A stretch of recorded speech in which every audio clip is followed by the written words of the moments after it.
Was just about to give birth. I gave birth to my daughter that November. We incorporated the business in October, and then the pandemic came. All right, welcome to another episode of The Collective Perspective. I am here with Amanda. Amanda, why don't you just give everyone a little bit of a background on who you are, a little bit about the business, and then we'll get into it a little bit. Sure. Hey, Walt, great to be here with you today. I am Amanda Victoria, and I am the CEO and co-founder of Siponey, a whiskey spritz in a can. Awesome. Now, how many years have you been doing Siponey? So Siponey started technically in 2019 and came to the market in June 2020. So from 2019 till now, almost three plus years about technically in business. Got it. So basically, as soon as the pandemic hit, you started a business. So Before even, be- yeah, just 3 months prior to the pandemic, we started the business. We incorporated in October 2019. So if the timeline is so screwy these days, as we yeah, all know, we're in this alternate reality, it seems like sometimes. So just 3 months prior to the pandemic, we started the business. I was just about to give birth. I gave birth to my daughter that November. We incorporated the business in October, and then the pandemic came in Q1, let's call it, of 2020 proper. Yeah. Wow. So okay, so you had a kid, you started a business, and the pandemic hit. Now I know bars and restaurants all shut down, liquor stores were probably not taking in any new products. I don't know where your product is living these days, but walk me through that a little bit. I mean, how your thought process, how you're feeling. You have a kid, that's enough in its own. You started a business, that's enough in its own. Pandemic, everything shuts down. What's going through your mind at that time? And then walk me through the last couple of years and how you've navigated this. What's going through my mind at that time is like, let's just do it all. Let's just get it done. These are all of my dreams. It's critical time because I'm about to give birth to my first child. I waited till a little bit more later in my adult life or professional life to start a family. So I was motivated by not being exactly where I wanted to be in my career at the time of having a daughter. So I wanted to move quickly. I wanted to be risky and aggressive because it was all for her. It was all for my girl. So it was calculated. There's also a lot of passion that goes into pregnancy. I kind of speak about sometimes that you're in there cooking and the creative energy that comes out of procreating another human life. You can ride that wave and create a business. And I think that there is something to be said of people that do that too. It's a passion moment in life. So that was my spark that ignited Siponey to be created. So you rode that wave through the pandemic. That wave. We're Still doing riding this. that wave today. Yeah, still riding that wave. In the beginning stages, technically what I'm describing was the fun part, is what we refer to as the fun part of Siponey. It's creating the concept, the idea, the passion of almost 2 decades of my career that went into the product in terms of passion and what it would become, what it would stand for within the wider industry, which is ingredients, using the best ingredients, and then also coupled with the best cause of environmentalism in the truest form that we could do it as a small business, as well as being mindful to diversity and inclusion throughout our team building and our process. Being a Latina woman working multi-decades in wine and spirits has had its challenges, and I wanted to take a significant stab at a leadership role when creating this product and this company. So those were all important values that went into the birth of Siponey. So although we were at the cusp of the pandemic, as we're mentioning now, the timeline wise, it was a really exciting time. The sky was the limit. It still is. As an entrepreneur, I'm sure you can relate. The sky is the limit. That's why we do what we do, is not to have that ceiling. Any day, your business can change one way for the better, the better, or sometimes you lose, but it's okay. So yeah, it was an exciting time to be able to couple all of my past experience and my family business all at the same time, right before this pandemic moment that happened, unfortunately. Yeah, and I always well, people always ask me because I did the same thing that you did. I started my business and had kids. I didn't have the kid, obviously, but like my wife did. So we started a business, had a kid. We actually moved out of state into a new home all at the same time. I don't recommend it for everybody, but for me, I was like you. I was like, let's just go for it. This Just is it, you let's know? do it. Yeah, and people ask me all the time. You, well, I don't are you close by? Should Well, I'm in Virginia right now. Um, but yeah, and that's how it was. I was just but for me, I was like you. I was like, this is all for my daughters. Like this is it. Let's just go. And people ask me where I get my energy from. I'm just like for me personally, like I can go bartend until I'm like 70. I don't care. But like for my family, for my kids, I was like, this is gonna be a different thing. So I could totally relate to that story. And I could see it in your eyes, and I could see it like your passion is just like this is nothing is going to stop me, and I'm going to keep working on this because it's something bigger than yourself, kind of thing. Absolutely. And that's a great story. So yeah, Yeah, let's talk about the product itself a little bit. It's sure. quite amazing. I have How a are pen you? around here somewhere too. I'm sure you have a lot of it Yeah, around. we have a basement full of it too. For anyone interested locally. Yes, the product itself, so Sippany is a whiskey spritz in a can, Yeah. made with the environment in mind, but also made with the best ingredients. And I have been told time and time again that it is the best tasting canned cocktail out there. The category of canned cocktails and the inspiration for Sippany specifically going into the can. There's a few things at play, especially I believe for your audience of whiskey lovers and all of your work in the world of whiskey. I too come from a whiskey background. I'm a Scotch professional prior, and that is where I got my chops in learning about distillation and arguably terroir and different distilleries. And all of my love comes from whiskey in Scotland, basically. Mm. And I stand pretty strong, and Scotch is some of the finest stuff on this planet. And I was very much inspired by that. Then people kind of thought, hey, that's a little crazy that you're putting a whiskey in a can. Yeah. I was the first to put an aged whiskey in a can. The impetus for doing that was coming out of a moment of anger in the summer of 2019. As I mentioned, I was 6 months pregnant. So if you've ever been around a pregnant woman in the summer, um, there's a lot of anger there Uh, for sure. I'm We'll not saying a word. off the record. Um, so it was anger, but anger is passion when used correctly, and frustration is Mm. passion, and power is in that pain moment. So coming out of that summer, everyone was drinking something in a slim can, and they had no idea what was in the can. And having spent 2 decades, multi-decades before educating people on ingredients and processes and distillation and distilleries that are doing it right, it was really frustrating to see the masses drinking a product that they didn't even know what was inside of the can. Mm. So, not to overuse these buzzwords like transparency, Yeah. but the opportunity to do something transparently in the world of cans at a more premium level was in that moment for me. So I said, everyone's drinking this product. They think it's a vodka soda. It's malt based. It's kind of garbagey. It gives you a bad headache. It gives you a weird aftertaste. Terrible ingredients. No offense to them. I'm so glad that they primed the consumer, so to speak, to appreciate the vehicle of the slim can, because I saw the opportunity of putting something better in a slim can. And then Sippany was born from that. We put an aged whiskey in the can, and then along with that aged whiskey, it's a rye whiskey, a spicy rye that has all these nuances of spice. And we agitated it. I say I overuse that word sometimes, but we agitated it with a touch of honey and some real actual lemon juice and carbonated it to perfection. We measured the bubble sizes, and it goes down beautifully, similar to a glass of champagne, but it's a whiskey spritz. And that was all of the inspiration of the product coming out of that moment. Wow. And how are you?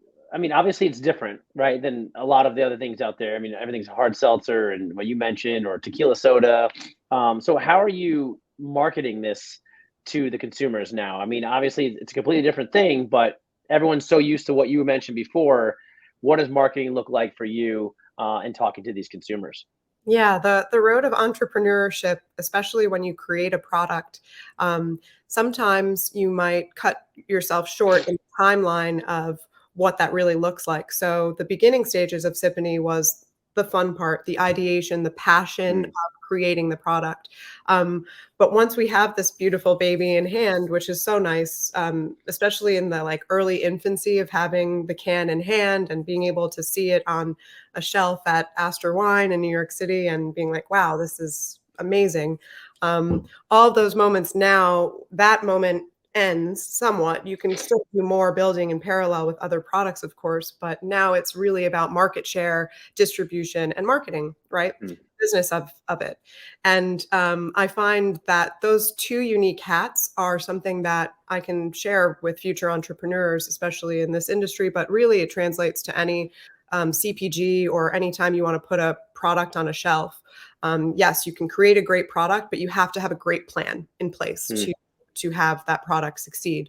Um, Arguably, you can create a bad product and have a great plan, and that bad product will succeed. So the real equation for winning for us has been having the great product, the great passion, the great mission of Sippany and our ingredients, cause, and differentiation from other products on the market.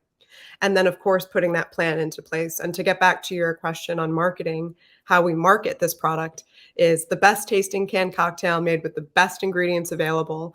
Very easy, easily a top quality cocktail that you can find made for you in a bar, but with the convenience factor of something at home. By no means replacing the bartender experience, but absolutely something that you can bring quality into your home when you're looking for convenience as well.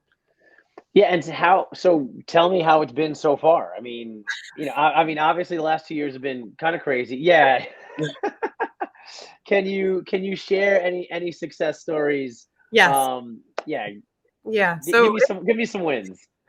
I love the wins. We live for W's in this household. My co-founder and I talk about quite a bit. So, some wins have been, of course, anytime we gain market share, that's the name of the game right now is market share, market share, market share, Mm, distribution. Being able to be available in X amount of stores, being able to be signed now with one of the largest distributors in the United States. We're with Breakthrough Beverage, which is awesome. incredible and Yep. was no easy feat for a small family-owned company in a hyper competitive category where everyone has a can now. Similarly to every celebrity having a tequila, every bartender has a can in some capacity at this point, and I respect all of it. The whole wave of passion that has come out of this moment, but to get that distribution contract with Breakthrough, just that alone was a significant win. They're a great partner of ours, and we're excited to be launching with them in some of the big states like Florida and Arizona. Of course, our team has spent all of the time building in our backyard in New York. Mm. We call ourselves the official canned cocktail of New York, and that sounds gimmicky at first. And I played with, are we going to trademark this or not? But the reality is the whole team is born and raised in New York City. We met my partner, my co-founder and I met in New York. Our baby was born in New York. Our actual baby was born in New York as well. The ingredients, it's a New York State whiskey as well. Mm. All of the team has really close ties, or periodically, as the team has ebbed and flowed, has really close ties to New York. So we don't say it lightly to be the official canned cocktail of New York, made when New York City needed a cocktail the most. Also, I agree. So you gave me this. yeah. Yes. Tell me a little bit about. I mean, it's just starting a business in general. What has been some of the roadblocks? Did you think it would be a little bit easier? Did you know going in? Like, kind of give me the entrepreneurial story, especially in the beginning and how it's going now. So the entrepreneurial story for me or for us when it comes to this project specifically, so Symphony was my second company. I had created a company prior, which is still in existence today, but it's in a different arena. It's called Aperitif Hour. It's a communications and education company. It's essentially my consulting company, and that was a very successful experience as well. luckily, because I do hear a lot of companies do fail. So that was nice to move. Yeah. Um, my partner as well, he does have a few companies under his belt that did fail, proudly, and it's good to have those failure moments. I think Mm, they're humbling, and I always say that the harder you fall, the higher you bounce, and that mm, entrepreneurship is, in one word, to me, it's perseverance and being able to keep pushing forward. The time that you spend uh, recovering from a rejection, those mm, times start to accumulate on the timeline. And the quicker you can recover from rejection, I think, is the success to building a project brick by brick by brick. And being able to be comfortable with rejection is important too for entrepreneurs out there. Understanding that it truly is 99% no's, but that 1% yes will come and it will take you up. You'll be elbowing your way up to the next level, and you'll level up, and something will happen, and then you'll look around and you'll look down and see where you were and how far you've come. But it really is a story of perseverance and finding a healthy outlet for rejection. I always say is very mm. important. Sweating is very important. Eating is very important, putting your feet in the grass is very important, things like that, but, and spending time with family and being able to, what I'm working on, to shut off the phone a little bit more too, and manage my day, scheduling a little bit more, because there's always work to be done. Uh, Yeah. Yeah, so I mean, I guess talk about a little bit of that life work balance. You said turning your phone off. I mean, I've learned a long time. I used to just keep it on and keep it near my bed, keep it on, check it before I went to sleep. And I was like, man, I am not solving any problems at 11:15 at night looking at an email.